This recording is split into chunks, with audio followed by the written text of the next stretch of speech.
1.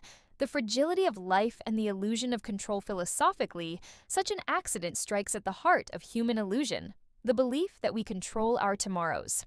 A family, full of plans and laughter, set out for a simple joy, a vacation. In moments, the future vanished. This reminds us of Heraclitus' thought. All flows. Life is motion and impermanence. Every road, every breath, holds uncertainty. The tragedy exposes the existential fragility that Heidegger called being toward death. We move through life as if death were distant, yet it travels beside us, silent, unpredictable. Intimate. 2. Moral reflection. Accident or negligence? Ethically, we may ask, is it enough to call it an accident? Philosophy of responsibility reminds us that behind every accident lies a network of human choices. Speed, road design, vehicle maintenance, law enforcement, indifference. Aristotle's notion of practical wisdom, phronesis, demands awareness in action. When this awareness collapses, whether from haste or neglect, tragedy becomes inevitable. Thus, each such event challenges us as a society. Do we mourn and move on, or do we reflect and reform? In moral philosophy, grief without change is a failure of collective conscience.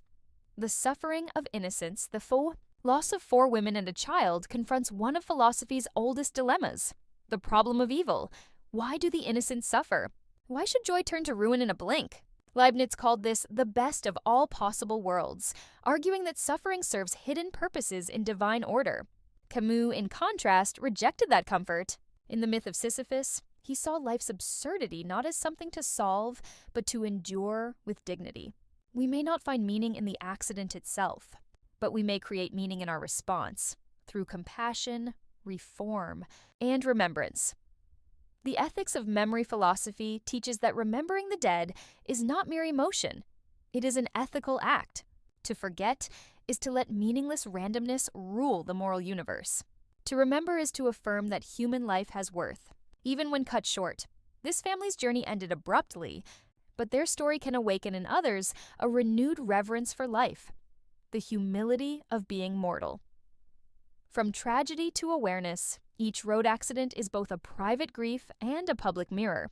It reflects how speed often replaces mindfulness, how development neglects safety, how daily life numbs us to risk. The Socratic response to such an event would not be despair, but questioning. What must we change in ourselves and in society to honor the dead through the living? In essence, this tragedy is not just about death. It is about the invisible architecture of life, our assumptions, values, and awareness. From a